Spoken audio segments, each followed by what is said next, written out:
Oke, ya, halo. Bisa Ya, ya? halo. Suaraku jelas? Jelas, jelas banget. Oke. Oke, Dok. Lagi di mana nih, Dok? Lagi di rumah sakit, makanya pakai topi Iya, rumah sakit sama pakai masker. full set ya, siap. Oke, Dok. Jadi sore ini kita bakal ngebahas seputar fakta dan hoax tentang COVID-19. Nah, jadi Ya, aku udah nyiapin beberapa pertanyaan juga untuk kita bahas dan untuk sisanya eh, aku akan ngambil beberapa pertanyaan dari geng sehat ya, dari followers untuk kita bahas juga. Sekiranya yang menarik lah. Begitu, Dok. ya, silakan. Ya, Oke, jadi mungkin dari pertanyaan paling dasar aja sih dok ya. Jadi dari pemerintah sendiri dan juga WHO kan juga udah menyarankan kita untuk selalu menggunakan masker kalau kita keluar rumah atau beraktivitas di luar gitu ya dok. Nah, betul. sebenarnya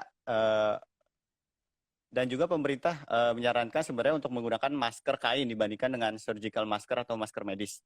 Nah, sebenarnya seberapa efektif sih dok untuk penggunaan masker kain itu sendiri dan bahan apa sebenarnya yang direkomendasikan untuk jadiin masker kain?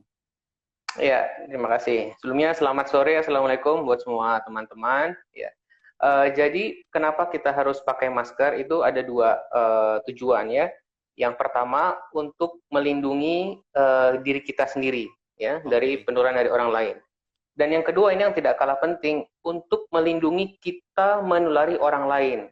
Karena ternyata pasien-pasien yang tanpa gejala, asimptomatik atau carrier itu jumlahnya banyak sekali.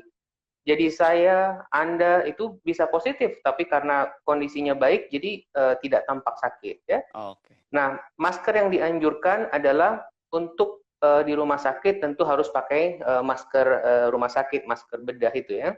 Nah, untuk teman-teman yang di rumah, yang di luar rumah sakit itu cukup menggunakan masker kain supaya stok atau suplai masker di rumah sakit itu tidak kehabisan. Gitu. Jadi masker kain cukup, Jadi masker kain aja sebenarnya cukup ya. cukup ya. Cuman efektivitasnya lebih lebih bagus masker masker yang surgical ya dok ya. Betul, masker bedah itu tentu efektivitasnya lebih bagus ya, tapi ada beberapa cara yang bisa dilakukan untuk meningkatkan efektivitas masker kain ya. Jadi kalau lihat sekarang itu masker kain ada yang ada kantongnya ya, itu bisa disisipkan tisu basah yang dikeringkan atau tisu biasa untuk meningkatkan efektivitasnya. Oh, jadi lebih baik dipakein tisu atau tisu basah untuk lebih meningkatkan efektivitasnya. Ya, dan satu lagi Mm-mm. setiap 4 sampai 6 jam sekali ganti. Jadi kita punya masker kain lebih dari satu gitu. Karena 4-6 jam sekali biasanya udah mulai basah, apa itu udah waktunya untuk diganti, dicuci. Dicuci terus dikeringin lagi bisa dipakai lagi ya dok ya. Iya, bisa dipakai betul. Oke, jadi lebih ibaratnya lebih eco-friendly juga ya dok ya. Iya, betul. Oke, selanjutnya aku mau nanya dok, apakah gejala COVID itu berbeda setiap orang? Karena yang udah di dokter bilang tadi ada yang asimptomatik, ada yang gejalanya A, batuk atau B, misalkan flu aja begitu. Jadi sebenarnya gejalanya itu apakah sama atau berbeda setiap orangnya? Jawabannya gejala umumnya itu sama ya, umumnya. Jadi kebanyakan 80 sampai 90% itu biasanya gejalanya demam. Lalu ada gejala batuk, terutama batuknya kering. Lalu sebagian akan mengalami sesak ya, tentu tidak semua. Lalu ada gejala-gejala yang tidak spesifik seperti badan sakit semua, badan lemas ya. Nah, tapi yang perlu kita ketahui, tidak di setiap orang atau setiap pasien yang positif itu gejalanya ada semua yang disebutkan tadi, ya. Oke. Pada orang-orang yang muda, yang sehat, yang fit, itu bahkan bisa tidak bergejala sama sekali. Dan kalau kita lihat persentase kasus COVID ini, memang yang paling besar adalah mereka yang bergejala ringan, ya. Itu angkanya hampir sekitar 80 sampai 90%. Hanya sedikit saja sebetulnya yang berat. Cuman karena penderitanya korbannya ini banyak sekali penularannya, jadi makanya yang kita lihat yang berat, yang meninggal itu jadi kelihatan banyak banget. Oke, jadi lebih banyaknya tuh penderita yang kalau emang dia punya penyakit bawaan, jadi penyakit bawaannya itu yang menjadi semakin bisa makin parah begitu ya dok ya? Betul, ya. Oke, nah eh, pertanyaan selanjutnya, apakah anak bayi ini lebih rentan terkena COVID atau enggak? Ya, ada penelitian ya pada lebih dari 70.000 pasien COVID di Wuhan di China. Ya. Kita tahu bahwa sampai saat ini sebetulnya anak-anak ini secara umum itu memiliki kemungkinan yang lebih kecil atau lebih rendah untuk terkena COVID ya.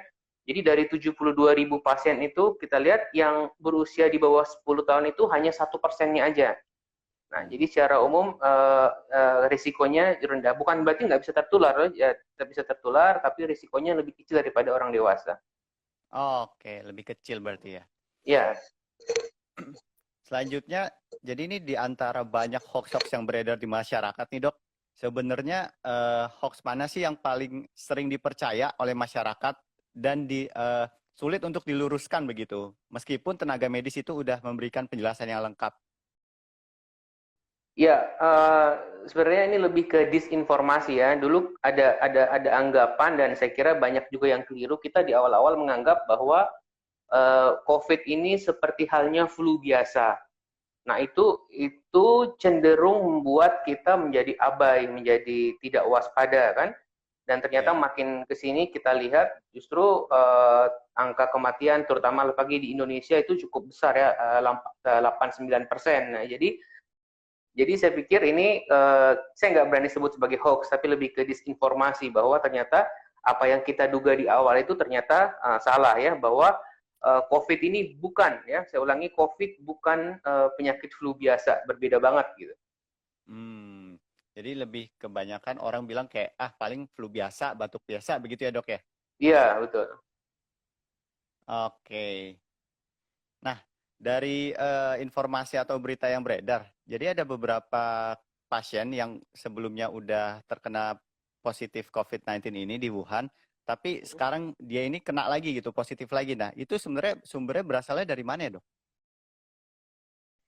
Ya, jadi sebenarnya kalau ini ngomong pasien yang sama ya, artinya satu pasien awalnya dinyatakan positif, lalu ternyata udah dinyatakan sembuh, ada berita mereka positif lagi gitu kan ya. Iya. Nah, memang ini teman-teman harus tahu bahwa COVID ini adalah penyakit yang baru. Oleh karena itu setiap hari ada informasi-informasi baru gitu. Yang tadinya kita nggak tahu, sekarang kita taunya begini gitu ya. Ya. Nah, itu sebenarnya pertanyaannya, apakah pasien yang udah pernah kena COVID itu kebal atau tidak? Sebetulnya lebih ke arah situ ya.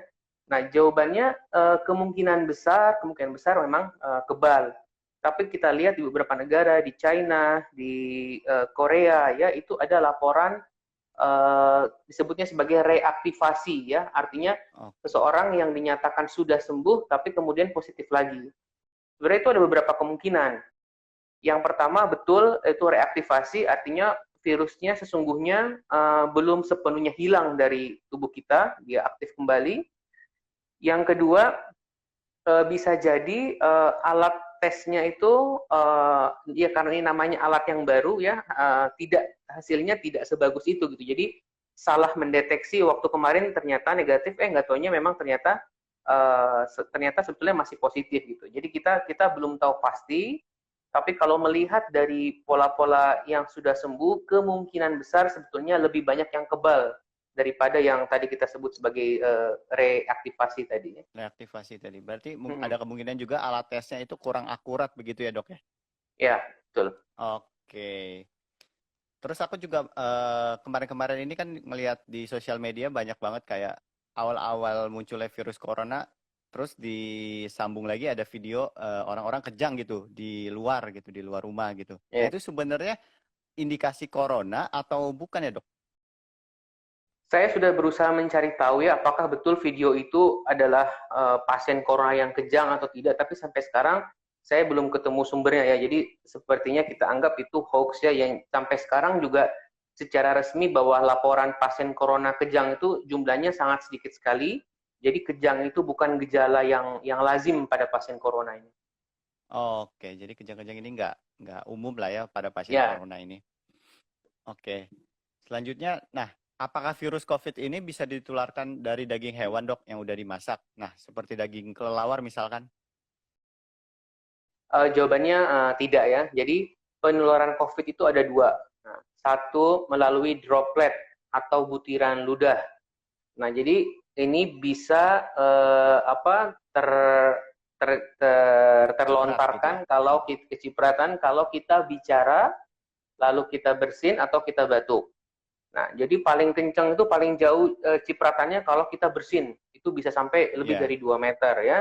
Makanya itu harus pakai. Bicara pun gitu, semakin keras kita ngomong, suara kita makin kencang, itu muncratnya itu lebih banyak sebetulnya ya. Itu satu.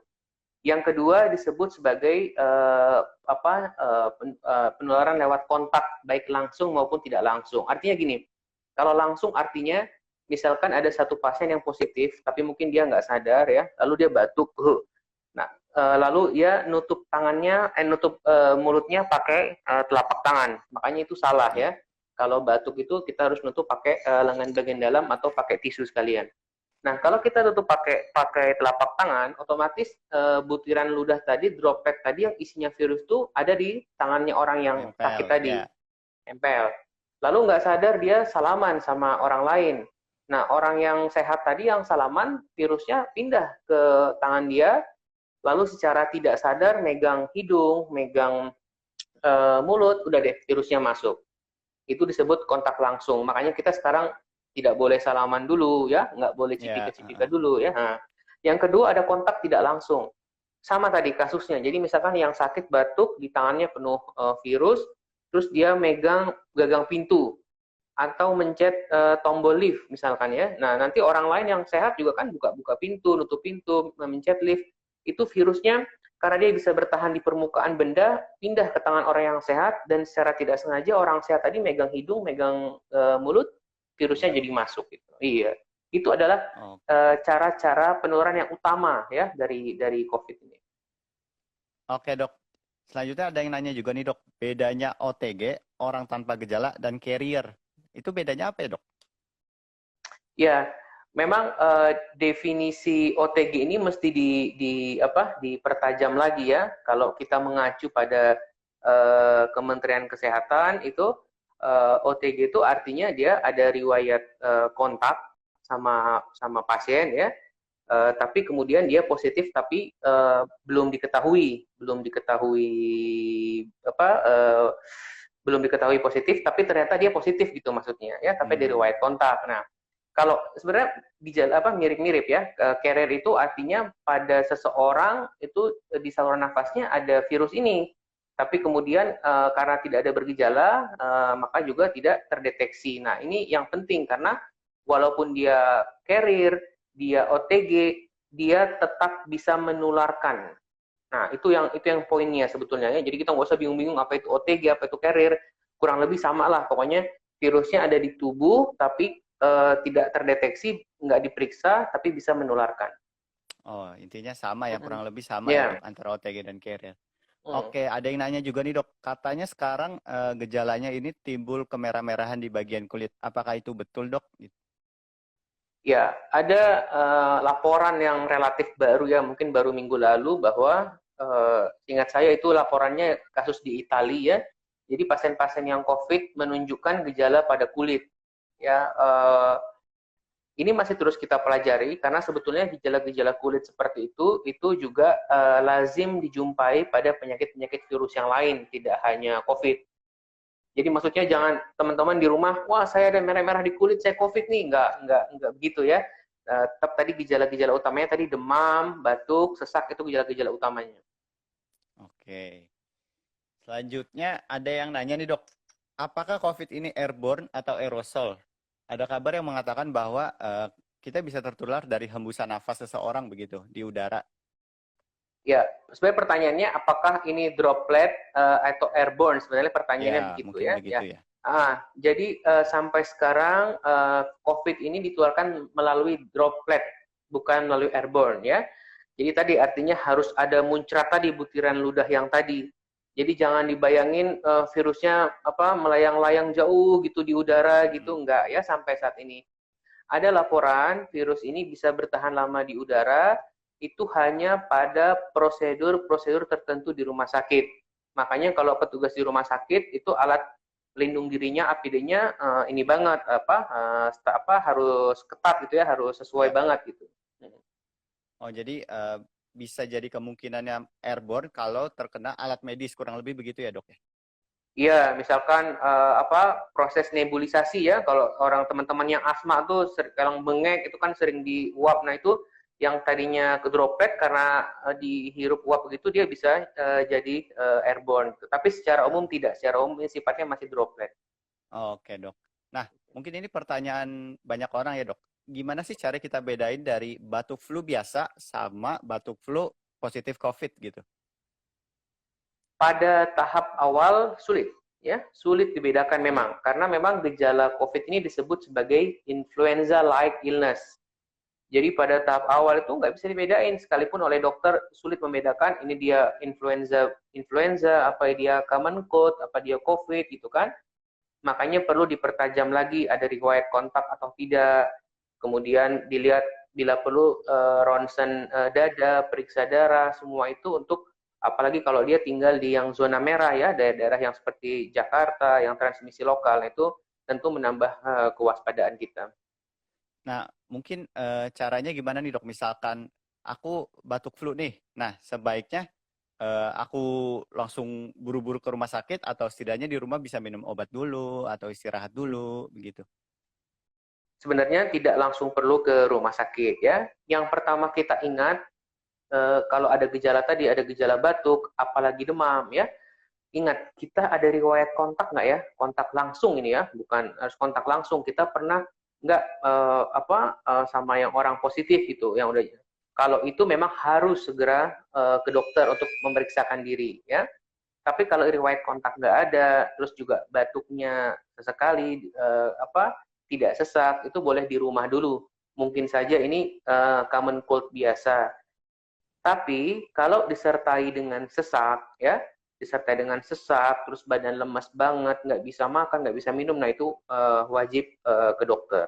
Ya. Oke, berarti kalau indikasinya kalau misalkan ada sesak itu kuncinya ya, Dok ya? Atau Ya, demam begitu ya? betul. Oke. Selanjutnya ada yang nanya, Dok, vitamin apa sih yang sebaiknya dikonsumsi setiap hari? Apakah vitamin C aja cukup? Ya, ini salah kaprah ya. Jadi Oke. dari penelitian diketahui memang pasien-pasien yang terbukti COVID ya, yang udah positif, itu membutuhkan vitamin C dengan dosis yang agak tinggi gitu ya. Nah, kalau Anda sehat-sehat saja, itu nggak perlu minum vitamin C satu hari 1000 mg setiap hari, tidak perlu ya. Karena kebutuhan kita itu sekitar 75 sampai 90 mg dan kalaupun kita kebanyakan makan vitamin C itu dibuang lewat urin, jadi nggak ada gunanya, sia-sia ya. Jadi Oke. ketimbang Anda minum suplementasi, perbanyaklah makan sayur, buah, itu rekomendasinya sampai 5 kali sehari ya. Tapi kalau misalkan badan sedang tidak enak atau pokoknya lagi nggak fit, boleh dalam jangka pendek 2-3 hari minum suplementasi vitamin C, tapi nggak jangka panjang ya. Termasuk merek apapun, ada merek-merek yang populer ya, yang sekarang habis di pasaran karena diborong, itu semua keliru, itu salah kaprah ya. Oke. Oke, Dok. Ada yang nanya juga, bener nggak sih, Dok, musim panas nanti COVID itu akan hilang? Ya, ada beberapa penelitian memang yang menunjukkan bahwa secara umum betul bahwa virus itu di suhu dan kelembaban yang tinggi daya tahannya itu menurun, gitu ya. Tapi bukan lantas dia tidak bisa hidup gitu, enggak ya. Jadi memang penelitiannya itu saling ada yang menyimpulkan bahwa virus itu bisa bertahan di suhu yang tinggi gitu ya. Tapi menurut saya terlalu riskan kalau kita menganggap wah Indonesia karena negara tropis pasti corona virusnya nggak bisa bertahan di sini, itu keliru. Kita lihat Ekuador ya yang di Khatulistiwa itu juga korbannya banyak sekali, lalu di Filipina, Singapura, semua negara Asia Tenggara juga kena ya. Jadi bahwa benar virusnya mungkin daya tahannya lebih rendah di negara yang suhunya tinggi, tapi bukan berarti dia nggak bisa bertahan hidup. Oke, tuh berarti dicatat tuh, gengs. Belum tentu musim panas nanti COVID itu akan hilang begitu. Ya. Oke, Dok. Selanjutnya aku mau nanya, ada yang nanya nih. benarkah orang yang obesitas lebih berisiko terkena COVID dibandingkan mereka yang memiliki berat badan normal? Ya, sebetulnya semua orang itu berisiko ya, siapa saja bisa kena COVID. Tapi mereka yang kena COVID kalau punya punya penyakit penyerta sebelumnya, itu risiko memberat sampai dengan meninggalnya lebih besar. Apa itu penyakit penyerta yang sudah terbukti ya? Satu, sakit diabetes atau sakit gula. Yang kedua, sakit jantung ya, termasuk hipertensi. Yang ketiga, obesitas. Dalam kedokteran obesitas itu penyakit ya. Obesitas itu penyakit. Jadi semua orang bisa kena, tapi kalau ada penyakit penyerta tadi, kerentanan untuk mengalami kondisi yang berat sampai dengan meninggal itu lebih besar daripada orang yang dari awal memang sehat ya. Sehat-sehat aja. Jadi mungkin orang-orang yang punya penyakit bawaan itu yang benar-benar lebih berisiko tingkat kematiannya lebih tinggi begitu ya dok ya? Betul. Oke, selanjutnya aku mau nanya dok. Nah, bisa nggak sih COVID ini menular ke hewan peliharaan, misalkan ke anjing atau kucing? Nah, tapi tipsnya sebenarnya untuk mengatasi atau kita jaga-jaga jarak atau kita harus memberikan suplemen ekstra gitu ke hewan peliharaan itu gimana dok ya? Ya, ada beberapa laporan, 2-3 laporan ya, di Hong Kong sama di Amerika kalau nggak salah. Ya, di Hong Kong misalkan ada satu kucing peliharaan, itu positif ya. Diduga tertular dari yang punya kucingnya itu, karena memang yang punya kucing ini positif. Nah, secara umum si kucing ini walaupun positif, tapi dia nggak ada gejala ataupun gejalanya ringan. Nah, tapi sampai sekarang tidak ada bukti bahwa dari kucing tadi apa dari harimau yang di Amerika itu yang positif bisa nularin balik ke manusia lagi, itu enggak ya. Jadi nggak ada infeksi bolak-balik silang gitu, nggak ada. Oleh karena itu sampai saat ini hewan peliharaan tidak dianggap sebagai sumber penularan, tapi teman-teman tetap kalau habis megang kucing, anjing, pokoknya semua hewan peliharaan harus yang penting cuci tangan pakai sabun. Itu yang paling penting. Rutin cuci tangan ya, intinya Ya, rutin cuci tangan gitu ya dok ya? betul. Oke, jadi selanjutnya ada hoax nih dok yang bilang kalau misalkan kita nahan nafas 10 detik dok, nah setelahnya 10 detik itu kita ngerasa nggak nyaman gitu ya. Nah itu bisa jadi tanda-tanda gejala COVID. Itu benar atau enggak ya dok? Itu hoax ya, itu benar-benar hoax, nggak Hoax. ada dasarnya sama sekali ya. Oke, itu hoax berarti. Selanjutnya, misalkan kita masih bekerja gitu ya di kantor atau kita harus keluar rumah gitu. Nah, sebenarnya apakah aman mengonsumsi vitamin D dan E untuk meningkatkan kekebalan tubuh untuk menjaga COVID ini sendiri, dok? Vitamin Ya, D dan E. betul. Yang paling penting adalah menerapkan pola hidup bersih dan sehat ya. Jadi kita jangan mikirin makan minum suplementasi vitamin mulu ya. Kita perhatikan dulu makanan yang kita makan sehari-hari ya. Karbohidrat, protein, vitamin, mineral. Jadi intinya harus makan sayur, buah setiap hari itu wajib. Nah, saya bilang tadi, selama Anda dewasa, muda, sehat, umumnya tidak perlu suplementasi vitamin. Dengan catatan tadi, zat gizinya dalam makanan setiap hari itu cukup termasuk sayur dan buah ya. Tapi kalau badan, tadi saya bilang, ada kondisi tertentu seperti badan sedang tidak fit, nah itu boleh dalam beberapa hari, 3-5 hari minum suplementasi. Oke. Nah, seperti yang udah kita tahu nih dok, COVID-19 ini kan menyerangnya lebih ke saluran pernafasan ya dok ya. Nah, gimana seorang yang mengalami penyakit asma, apakah dia lebih rentan terkena penyakit atau lebih parah atau seperti apa ya dok? Ya, kemungkinan besar. Jadi asma pun dianggap sebagai komorbid tadi ya, sebagai penyakit penyerta. Jadi kalau ada orang yang orang asma, penderita asma yang kena COVID, itu kemungkinan untuk memburuk bahkan sampai meninggalnya lebih besar daripada orang yang tidak punya asma. Oke, jadi yang punya asma itu lebih kemungkinannya lebih bahaya begitu ya? Ya. Ada yang nanya nih dok, misalkan kita sakit dan kita diharuskan ke rumah sakit begitu ya. Nah, apa aja sih yang harus kita waspadai biar nggak terkena COVID-19 ini? Ya, jadi memang ada anjuran untuk mengurangi kunjungan ke rumah sakit kalau nggak penting-penting banget ya. Ya, Jangan betul. juga udah sakit tergeletak di rumah terus nggak ke rumah sakit karena ketakutan ya. Tetap, tapi intinya kalau Anda merasa harus ke rumah sakit lah. Nah, kalau ke rumah sakit tentu satu harus pakai masker ya. Anggap aja semua orang yang di rumah sakit itu infeksius, dia bisa menularkan. Yang kedua, jangan lama-lama di rumah sakit ya. Kalau misalkan, wah dokternya masih ngantri lama, pulang dulu aja ya. Nanti balik lagi, jangan 4-5 jam nunggu di rumah sakit, Nunggu jangan. gitu ya. Terus yang terakhir mungkin ini yang untuk yang anak ya. Kadang-kadang ibu-ibu pada bingung nih, anak saya jadwal imunisasi nih minggu depan, gimana nih gitu ya. Secara umum sebetulnya saya lihat sekarang terutama yang RSIA ya, Rumah Sakit Ibu Anak tuh udah sebagian memisahkan tuh. Jadi ada hari khusus untuk imunisasi ya, atau hari nanti besoknya hari khusus yang berobat ya. Jadi selama itu dikerjakan sih relatif aman. Oke, begitu ya. Ada yang nanya nih dok, benar nggak sih sebenarnya rapid test itu efektif untuk situasi seperti ini? Ya, standar pemeriksaan yang tertinggi ya, yang seluruh dunia pakai itu adalah PCR ya, PCR. Nah itu diambil dengan cara dilakukan usap atau swab hidung dan tenggorok.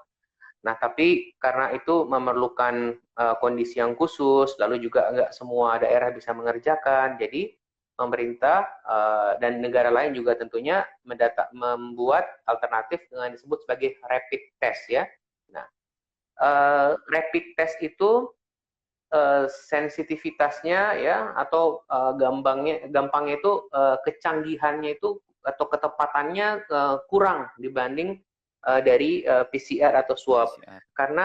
karena rapid test itu mendeteksi antibody. Jadi dia mendeteksi secara tidak langsung, sedangkan kalau PCR mendeteksi secara langsung ke komponen virusnya. Oleh karena itu, timing pemeriksaan menjadi penting ya. Jadi Anda kalau rapidnya negatif jangan senang dulu ya. Anda ada gejalanya ada demam, ada batuk, lalu rapid test negatif, bukan berarti pasti tidak corona ya. Itu harus diulang sekitar 7 sampai 10 hari lagi gitu ya. Oh, Jadi hati-hati. Sekarang apalagi saya lihat banyak yang ngetes sendiri gitu ya, tanpa, jadi jangan sampai, wah saya negatif nih, sudah pasti aman. Tidak. Tetap saran dari saya, pemeriksaan ini harus di bawah pengawasan pemantauan dari dokter. oke dok. Oke, pertanyaan selanjutnya, apakah dengan isolasi diri pas selama 14 hari kepada orang-orang yang mudik, itu udah pasti nggak ada COVID di dalam tubuhnya? Eh, Tidak bisa dipastikan ya. Selama ini kita menganggap bahwa waktu 2 minggu itu disebut sebagai batas aman. Kenapa? Karena kita tahu masa inkubasi COVID ini 2 sampai 14 hari ya. Tapi kemudian kita lihat mulai muncul laporan-laporan dari negara lain, ternyata lebih dari 2 minggu pun masih positif gitu kan. Dan itu kita tidak akan pernah tahu kalau nggak dites gitu ya. Jadi secara umum 2 minggu tuh aman, tapi tidak bisa menjamin 100%. Oleh karena itu memang dari sudut pandang kedokteran, dari public health, mudik itu sebetulnya tidak boleh ya. Oke, begitu ya dok ya. Selanjutnya banyak info nih dok yang bilang kalau misalkan COVID ini kan bisa menempel di permukaan begitu ya. Nah berarti kalau kita nggak pegang permukaan yang terkena itu berarti aman dok? Atau ada kemungkinan COVID virus itu bisa kena hembusan angin, hembusan udara, jadi kayak berpindah tempat begitu dok? Kemungkinannya kecil sih ya, jadi jangan dibayangin dia terbang-terbang gitu, enggak. Memang hampir selalu dengan sentuhan kita ke permukaan benda, betul. Oke, jadi kemungkinannya kecil ya dok ya. Ya. Ada yang nanya nih dok, dok mau tanya kalau suami dari zona merah mau pulang kampung, nunggu aku lahiran, apa harus diisolasi selama 14 hari dulu begitu? Iya, prosedurnya begitu ya. Semua orang yang berasal dari zona merah, terus dia pulang ke daerah yang bukan zona merah, statusnya ODP ya, orang dalam pemantauan. Ya, jadi dia mesti isolasi selama minimal 14 hari, betul. Oke, berarti tetap harus isolasi dulu dok ya, baru bisa bertemu Iya, dengan keluarganya gitu ya. sebetulnya karantina ya, bukan isolasi. Jadi Karantina.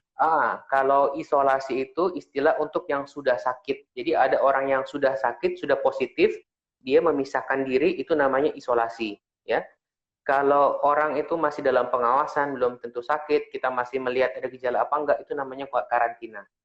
Oke, jadi beda ya dok antara isolasi dan Beda. karantina ya. Oke. Ya.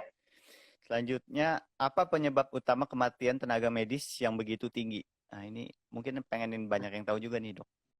Ya, kita bersedih ya karena jumlah tenaga medis yang meninggal di Indonesia itu terbanyak, setahu saya terbanyak kedua ya setelah di Italia ya. Kali. Nah, saya tidak bisa menjawab kenapa, karena untuk menjawab itu kita memerlukan analisis data yang meninggal itu usianya berapa aja, ada penyakit penyerta, ada apa enggak gitu kan. Tapi memang kalau data ini nggak ada, kita nggak bisa jawab pertanyaan itu. Oke. Selanjutnya, isolasi mandiri di rumah yang aman itu gimana sih, Dok? Ya, teman-teman harus sering lihat ya. Jadi Kementerian Kesehatan dari akun-akun media sosialnya itu udah banyak kok membuat panduan ya. Di rumah harus seperti apa, itu gampang berupa gambar, infografis, itu tinggal diikutin ya. Pada dasarnya sih sebenarnya secara umum menerapkan pola hidup bersih dan sehat, dan tadi tidak boleh berinteraksi dengan orang lain. Itu aja sebenarnya intinya. Oke, Dok. Selanjutnya ada yang mau nanya. Ada berita kalau pasien positif COVID kemudian dinyatakan negatif COVID, tapi malah meninggal, Dok. Nah, itu kenapa bisa demikian ya, Dok? Gimana? Ada pasien positif? Jadi ada pasien yang pas dites dia positif. Sebentar. Ada berita kalau pasien positif COVID, kemudian dinyatakan negatif COVID. Mungkin dia udah sembuh, Dok. Tapi malah meninggal. Nah, kenapa bisa demikian ya, Dok? Ya, itu paling tidak ada dua kemungkinan ya. Satu, infeksinya tadi belum tuntas sebetulnya. Ya, seperti saya bilang tadi kan nggak ada kasus reaktivasi. Atau yang kedua, umumnya yang seperti ini tadi punya penyakit penyerta yang lain. Ya, jadi misalkan dia sebelumnya ada sakit jantung, terus kenalah COVID ya, ada double penyakit, COVID-nya membaik, tapi kemungkinan penyakit yang penyertanya itu memperburuk keadaan, jadi bisa meninggal.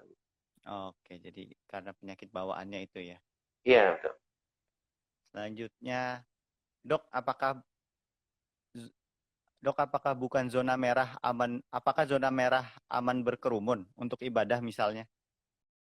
Ya, jadi kalau kedokteran ya, publik itu tidak melihat acaranya ya, mau dia acara keagamaan, mau rekreasi, tetap semua orang yang berkerumun itu ada faktor risiko kemungkinan besar untuk saling menularkan ya.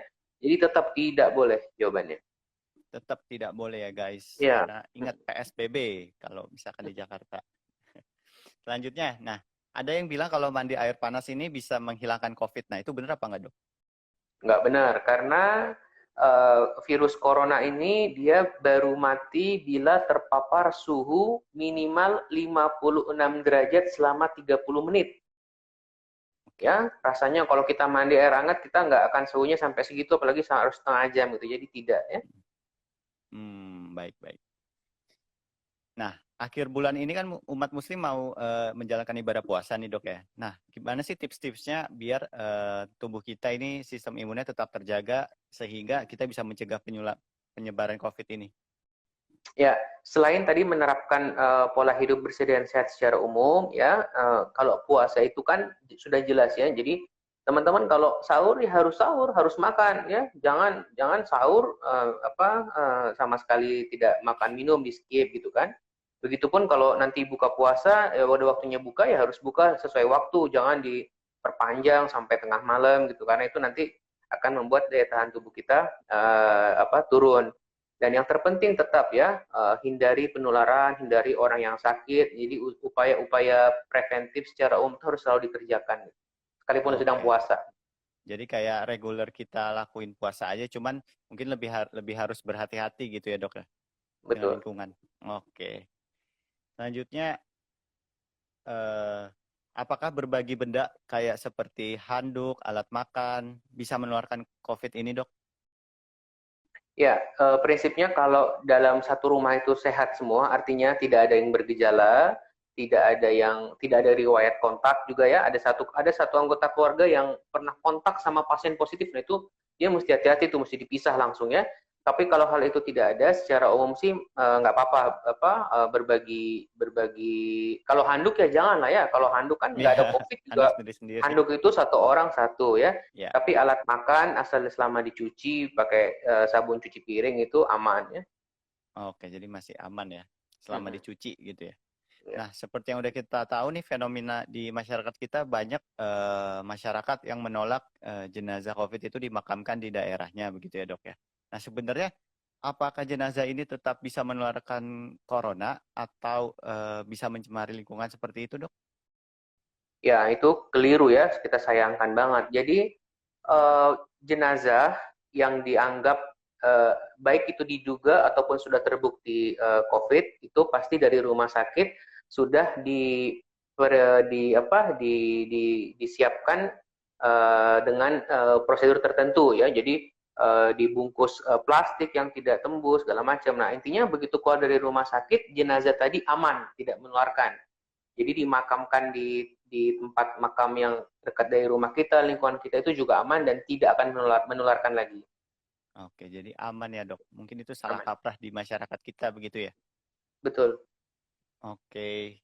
Selanjutnya, nah untuk vaksin COVID sendiri ini dok, sampai mana ya perkembangannya dok? Ya, membuat vaksin itu kan sulit banget ya. Seperti saya Ya. bilang, membuat vaksin itu normalnya satu vaksin baru tuh butuh waktu 8 sampai 15 tahun normalnya. Tapi karena ini ada situasi khusus, jadi sekarang setidak-tidaknya ada 2 uji klinis vaksin yang sudah berjalan dan itu paling cepat 12 sampai 18 bulan lagi baru baru baru selesai. Oke, jadi masih sekitar setahun lebih, 1,5 tahun Ya, begitu ya dok ya? betul ya. Oke. Sebenarnya sinar matahari yang bagus untuk berjemur itu di jam berapa sih dok? Ya, ini pertanyaan yang kontroversial karena secara medis pun hasil penelitiannya berbeda-beda, ya.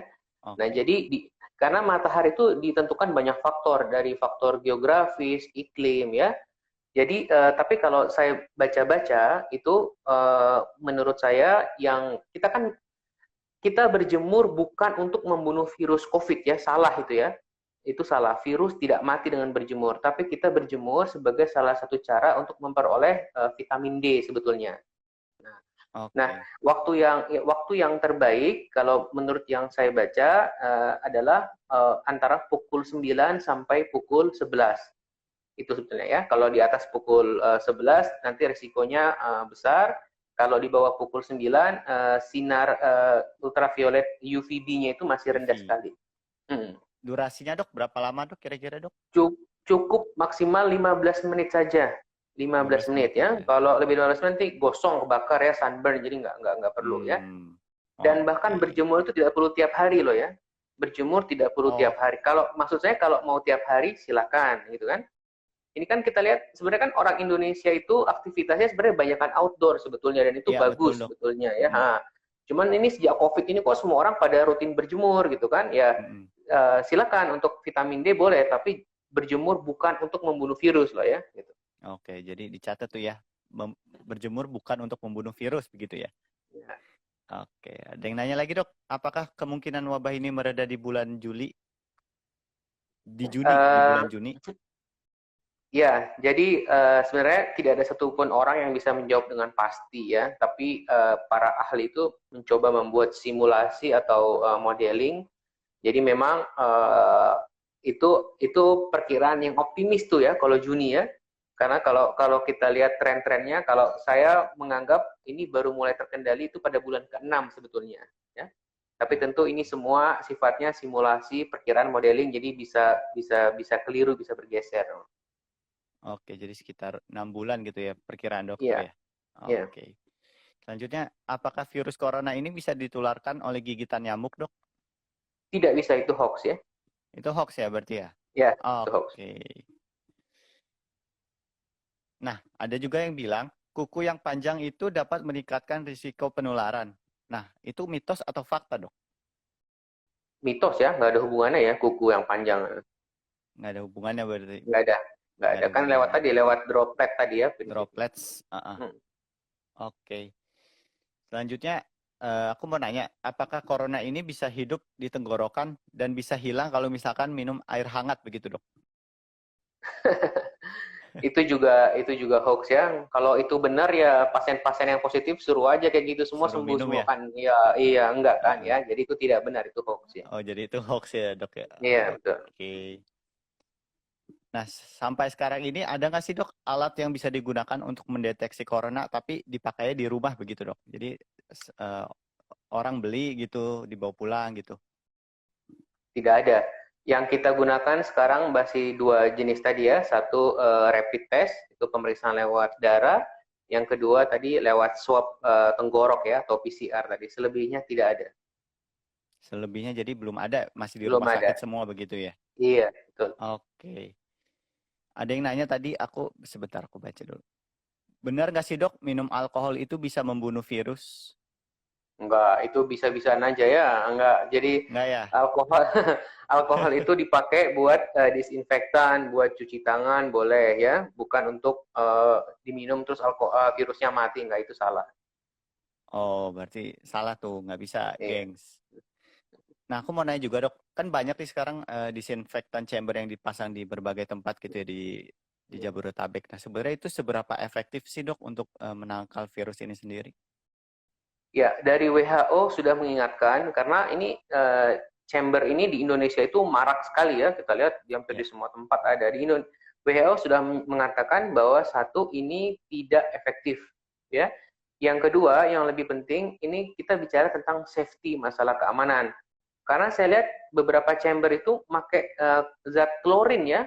Klorin itu kalau kena mata, kena mulut itu bahaya sekali, iritan ya, dia menyebabkan iritasi. Jadi secara umum sih tidak perlu, tapi masih ada tempatnya sih dipakai. Misalkan ini di depan apa ya, rumah sakit itu misalkan ya, kalau habis masuk keluar itu silakan. Tapi kalau ditaruh di kompleks-kompleks perumahan, di pinggir jalan itu tidak efektif. Oke, jadi nggak efektif ya, Dok, ya, menurut dokter ya. Ya, ya. Selanjutnya, ada yang bilang kalau COVID ini bisa tahan hidup di air karena pernah ditemukan di selokan. Nah, apakah itu betul, Dok? Ya, sampai sekarang tidak ada apa ya, bukti yang sahih, laporan yang jelas itu bahwa virus ini bisa bertahan di air dalam waktu yang lama. Artinya pengelolaan air secara umum, baik itu air minum atau air buat mandi, air di rumah itu nggak berbeda sih. Yang penting dijaga kebersihannya aja. Jadi belum ada penelitiannya begitu Belum. ya, Dok ya? Ya. Oke. Aku mau nanya, bener nggak sih kalau misalkan ada versi baru dari COVID ini sendiri, misalkan kan virus ini selalu bermutasi begitu ya? Nah, mungkin nggak sih dia akan menjadi lebih ganas atau semakin parah begitu, Dok? Ya, semua virus ya, virus apapun, nggak cuman corona ini penyebab COVID, memang ada kemungkinan untuk bermutasi. Itu hal yang sebenarnya kita takutkan karena dengan mutasi dia akan lebih ganas, lebih berat, dan juga jangan lupa lebih susah lagi nanti bikin vaksinnya gitu kalau dia Iya. bermutasi ya. Nah, itu sih. Oke, jadi ada aja kemungkinan untuk Ada, virus ini semakin parah begitu ya, Dok ya? betul. Eh, ada yang nanya, bener gak sih menaruh bawang di ruangan itu bisa mematikan virus? Bawang putih kayaknya sih, Dok, yang dimaksud. Enggak ya, enggak benar. Itu ngusir COVID apa ngusir setan ya? Pakai Enggak bawang. ya, enggak ada hubungannya ya. Nggak ada hubungannya, gengs. Oke. Selanjutnya nih, aku mau nanya tips aman untuk menerima paket atau makanan yang kita pesan itu gimana sih, Dok? Tips aman. Oke, yang pertama untuk makanan dulu ya. Untuk makanan, pilihlah atau belilah makanan, karena ini kalau kita delivery ya, dari penjual yang kita percaya kebersihannya, baik itu Oke. dapurnya ataupun cara penyajiannya. Nah, yang kedua untuk barang nih, untuk barang, misalkan kita sering belanja di online ya, marketplace itu sebetulnya memang ada kemungkinan kan droplet tadi nempel di permukaan benda ya, droplet siapapun lah, dropletnya kurir, droplet yang megang barang ya. Kalau teman-teman mau nyemprot sebentar dengan disinfektan dari luar itu boleh-boleh aja. Tapi di antara semua itu yang paling penting kalau habis megang bungkusan makanan atau bungkusan barang adalah cuci tangan dengan sabun selama minimal 20 detik. Itu udah aman. Jadi udah paling amannya setelah kita bongkar Ya, barang, kita lepas buang bungkusnya, terus kita cuci tangan begitu ya dok ya, dengan sabun ya, pastinya. ya. Oke, ada yang nanya juga nih dok, dok aman nggak sih pakai hand sanitizer sering-sering? Ya, untuk COVID ini memang yang dianjurkan tetap ya, satu, tetap paling bagus itu air dan sabun, ya, itu yang paling efektif.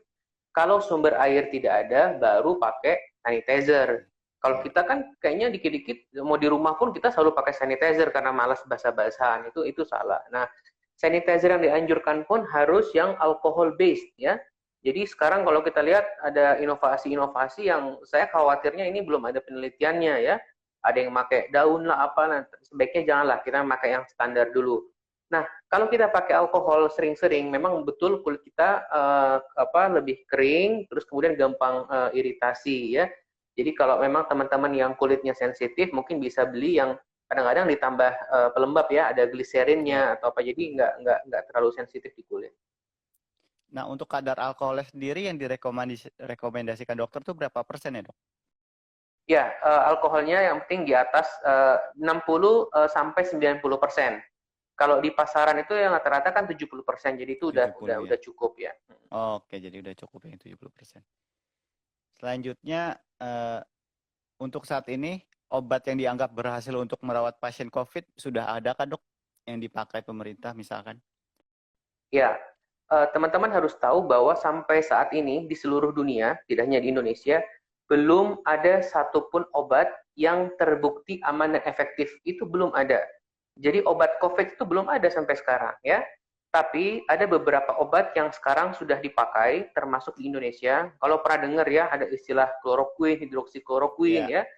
Tapi ini obat untuk yang udah sakit, bukan untuk pencegahan ya. Salah, nggak boleh sembarangan. Nah, obat-obat ini kita pakai karena di beberapa negara di China, kemudian di Jepang ya, dia menunjukkan hasil yang bagus gitu ya. Jadi daripada nggak ada pilihan obat sama sekali, maka dicobalah obat-obat ini berdasarkan pengalaman atau data di negara lain.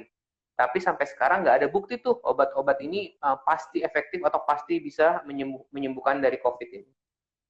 Oke, jadi sampai sekarang ini belum ada obat pasti begitu, hanya ada Betul. obat-obat pilihan yang mungkin bisa mereda gejalanya begitu ya dok ya? Iya, betul. Oke, selanjutnya ada banyak yang jual benda untuk menangkal virus corona. Nah itu benar apa nggak dok ya? Itu yang kayak ini ya, kalung-kalung yang dari Iya, Jepang gitu ya, kalung saya yang pernah yang lihat. warna Ya, biru itu dok.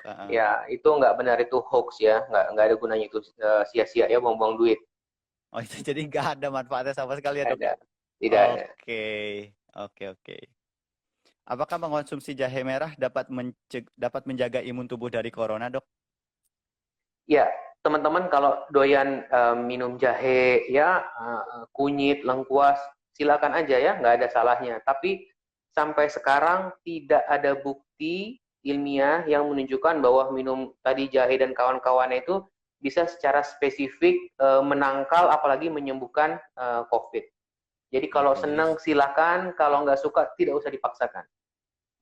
jadi belum ada penelitian ilmiahnya begitu ya dok ya? Ya, betul. Sama seperti bawang putih gitu dok ya? Mungkin belum Ya, ada sama. Itu penelitiannya. juga belum ada penelitiannya ya. Oke, kita udah masuk ke akhir sesi nih dok. Tinggal sekitar 5 menit lagi mungkin aku mau bahas beberapa pertanyaan lagi, mungkin 1 atau 2 pertanyaan. Iya. Eh, Sebenarnya kita bisa bikin hand sanitizer sendiri nggak sih dok? Ada banyak resepnya tapi takut nggak efektif. Ya, justru itu ya. Di saat-saat begini kan penting sekali itu ya. Jadi saya sih sebenarnya tidak menganjurkan sanitizer yang homemade, itu saya tidak menganjurkan. Karena walaupun kita mengikuti panduan tertentu, kan itu tidak ada jaminan itu benar ya.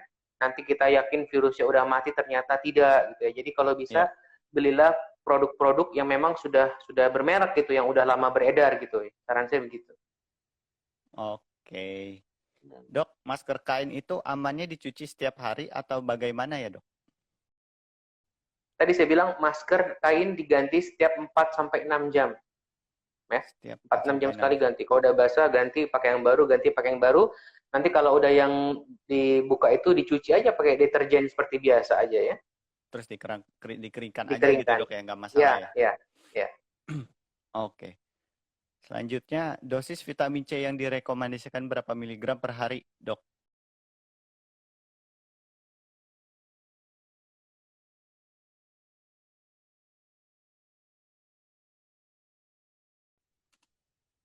Ya. Sempat Halo? Ya. putus, dok. Ya, Oh ya, halo. Boleh vitamin diulang, dok? C tadi ya, halo. Uh-uh. Vitamin C ya. Jadi Ya. selama Anda dewasa, muda, sehat, tidak perlu suplementasi vitamin C, tidak perlu. Cukup makan sayur buah setiap hari. Oh,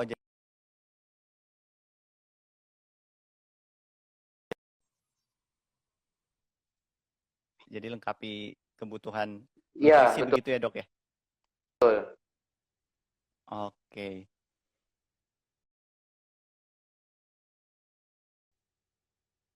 Tadi bawang putih udah dibahas, gengs. Bawang putih belum ada penelitian ilmiahnya.